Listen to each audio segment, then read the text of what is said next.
Hi, today we have Letty Larkin, and she lives in Alabama. So we'll just start.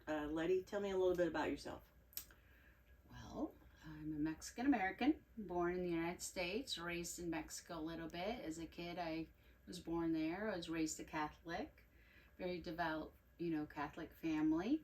Um, and I have four siblings, two children, wonderful husband, stepchildren, great family and friends. I'm very blessed.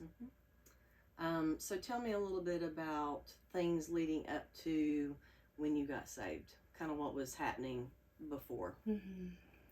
Well, I didn't really know about reading the Bible, but I knew, many gospels, but I was pretty ignorant about the word, and the relationship that I could have with Jesus, even though I grew up Catholic. And, sometimes the traditions just kind of, it's a tradition, so it's a thing, I remember when I was 18, my two best friends, they said, they had a plan.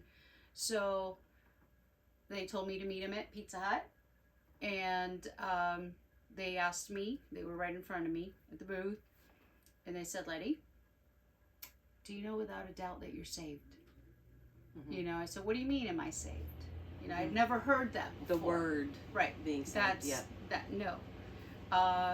So they said, well, do you know without a doubt that you're going to go to heaven when you die? And I was like, well, of course I'm Catholic. Duh.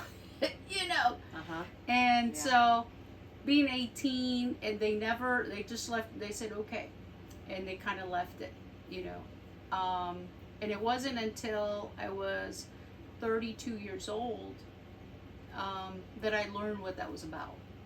Because my first husband decided that he didn't want to be with me anymore, and he left.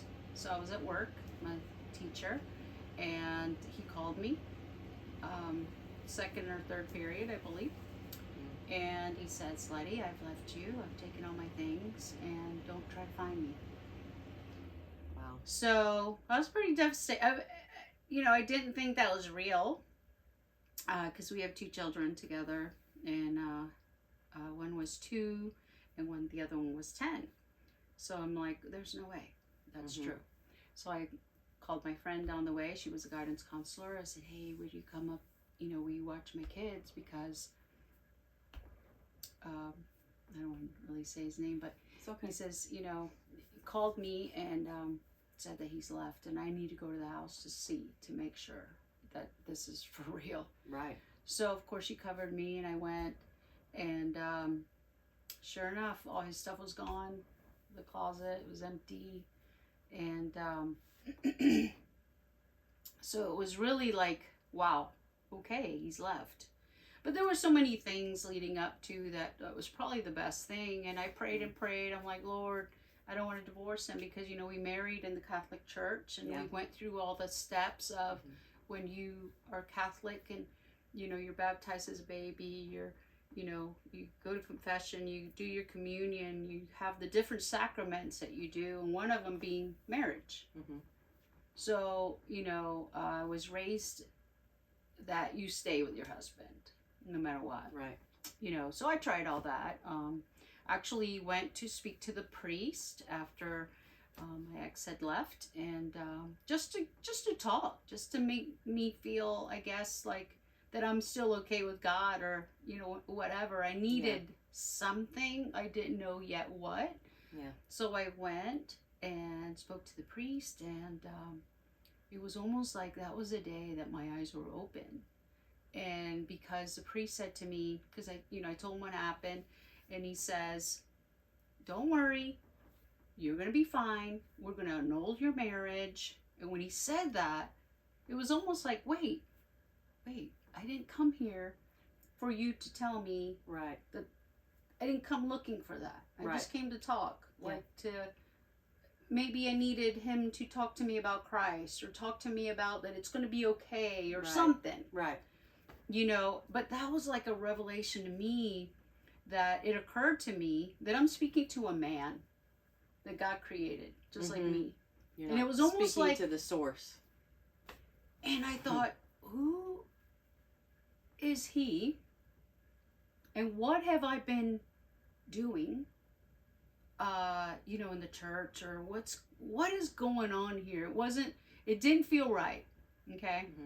And that was the last time I went to the Catholic Church. I mean, I would take my parents when they got older and stuff like that. But it was a different way now. It was almost like, but that night I went home, and I was in a bad way because, I suffered about 2 weeks. I lost 15 pounds in 2 weeks. Yeah. I was in it was traumatic. Yeah. We had been married for 12 years. Yeah. We were high school sweethearts. We knew each other since the 3rd grade. So I thought, he was the only one I ever knew or wanted to be with. Right. And, I had this idea of what I wanted my life to be like with him, but and that was not he part was, of it. which at the time, unfortunately, I didn't know he was, doing illegal activities, things that, pulled him away from the family. And so this was God's protection for me and my kids. Yep. Excuse me. So at the time, when you're suffering and going through these things, you don't know why, and honestly, the only thing I could do after those 2 weeks when, I had issues with my balance, the equilibrium was off, I'd lost all this weight. I was just, it was not me, and after that day, I went to the church, and I didn't get what I needed from the priest, or rather, my eyes were open to, hey, this isn't right. I went home, and I cried out to God. I said, God, I want you to do this for me. I want you to help me. I said, I need you to do this for me, whatever it is. I need you to be the head of this home. Yeah. For my children to be okay, for us to be financially set, for us to be spiritually and peacefully set, to have the peace so that I can get up and go to work and be the mom that I needed to be for my kids. Yeah. You know what I mean? Yep. And it was instant, right then and there, and I literally was on my knees, and I felt the weight. Yeah. I felt the weight, and I get chills thinking about it. You got it right here. Yeah. And it was lifted, lifted from me. Yep. And I knew then that he was there listening to me. And it was just like he was telling me, hey, I'm here for you. Don't worry. It was almost like, I picked up my Bible that I had, which I never really, being in the Catholic Church, we have a missalette that you basically have the readings that you're going to do every week, and it's got the dates on it and stuff, and so we never had to bring our Bibles. So that was never a ritual for me to do, or to even, the Bible's great and it's there, it was just sitting there. But I picked it up and I went to the Psalms. I just opened it up to the middle, and I started reading. And it was God talking to me, saying, I'm your rock, don't worry. Yep. I'm here for you. Yep. Gonna take care of you. It was all the things I needed to hear and to know, but they were, it's just. And that day I gave my life to Christ. I knew exactly what my girlfriends were talking about at that Pizza Hut joint when I was 18 years old. Yeah. So how many years 100% later? Sure now. And then I knew for a fact that I'm like, okay, that's what they're talking about. That I just, accepted Jesus Christ to be my leader, my guidance. I knew who God was, but I didn't know that I could have that relationship one-on-one, that I'm talking to him in my bedroom. Right. And that's where I was saved. Yep. And that was in September of 2001. My ex left me, it was the first week of August, because it was the beginning of school. Wow. We came back from the New Year. So this is now September, and that's, it was actually the second week of August that we went back to school. So, but it was in September 2001, And then I didn't meet my current husband now, who's awesome, and I prayed for him. Later, many months later, when I was, ready to meet somebody. Yeah. But as it happens, he was saved the same month, the same year too. We're not sure of the day because we don't really remember all that. But it was pretty cool because I really feel like God was setting everything up for us. But that was pretty spectacular to be privileged enough to know or to feel that pull, from our Father, that he loves us that much, that he's listening all the time. Yeah. And that's exactly what happened, to me that day, that night. And from that day forward, I started reading the Word, reading the Bible, and it was almost like scales fell off my eyes, like, oh my gosh, I understand this. Right. I understand what these words are. My heart was different. Yep. I was, I could accept my faults and apologize to people for things that I did, any offenses. You know what I mean? Yes. I was, I was changing, so it was a good thing. And it's always a constant thing, because even though that's been, 25 years now? My gosh, 25 years. Wow. I'm still growing, and it's, sometimes I have setbacks or whatever, because life, that's just the way it is. But the Bible's always there, the Word is always there, and Christ is always there. Yeah. And that's what keeps me going. Yeah. So that's how I know 100%, without a doubt, if I were to die today, tomorrow, that I'm going to heaven. Yep. Because, like God says in Psalm 23, I go to, or in many, not just in Psalms, but he does say, I go to prepare a table for you, right. I have many rooms. My Father's house has many rooms, and I'm excited about that because, not that I want to go right now, but no, I don't know what else he has in store for me, but right. It's just wonderful to know, and I'm happy to say too that my kids are also saved. Yeah, that's through awesome. those trials and such and things like that. So that's always the goal. It is of the family. It is. You can't take things with you to heaven, but you can take people. That's the thing. That's right. And then you get to be with them forever.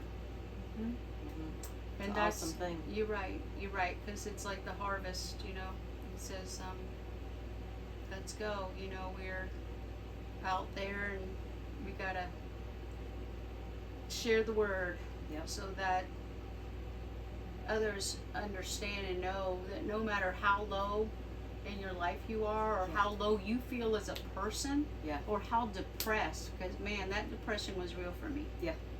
I was there too. I was down. It is. But only say the word, and I right. shall be healed. He tells you that, and I understood that. I understood all those. I paid attention in Catholic Church because there was so much repetition. And that's one of the things, Lord, I'm not worthy to receive you, but only say the word and I shall be healed. And I understood that then after that. Yeah.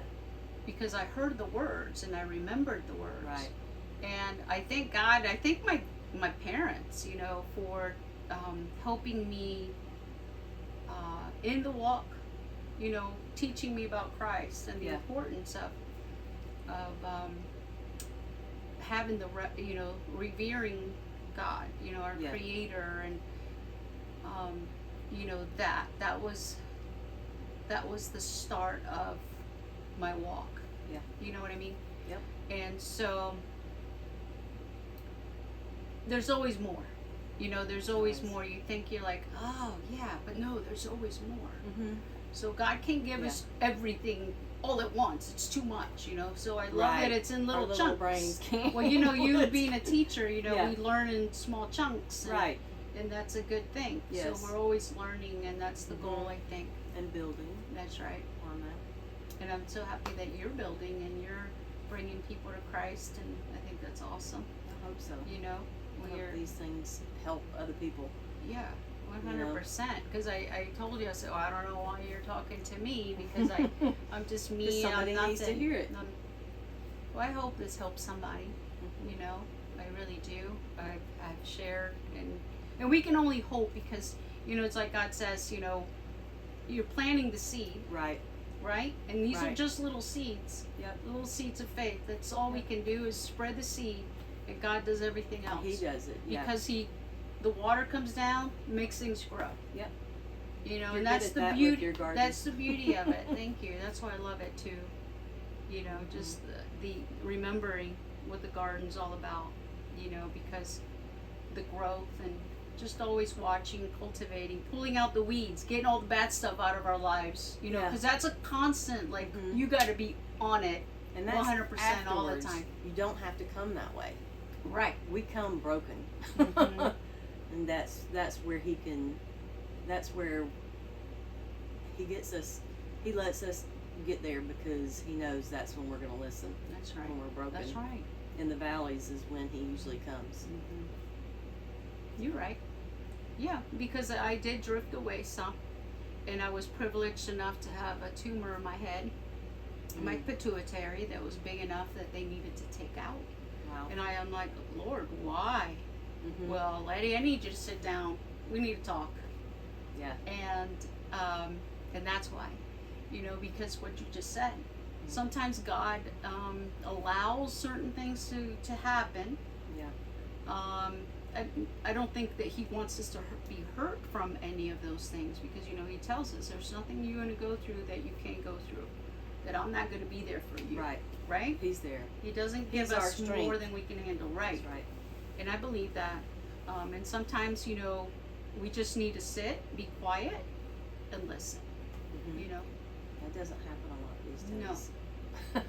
No, we have to put the devices away. Uh-huh. We have to get back to the basics. Yeah.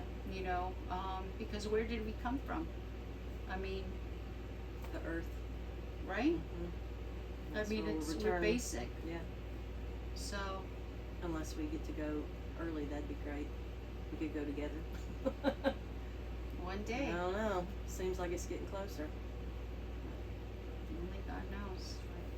Yeah. Was there anything else you want to share before we go? No, just reach out to the Lord. Don't be scared.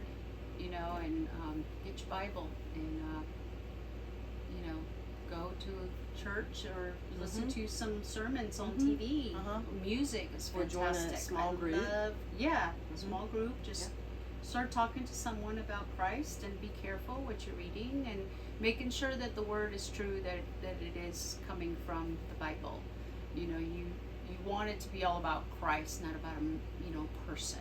Right. So that's a thing that we have to be careful about, you know, and ask God to guide our walk and make us wise and understanding the words and making sure we're not deceived, you know, and being very careful, just paying attention. Yeah. I love that. Thank you. You're welcome. Thank you.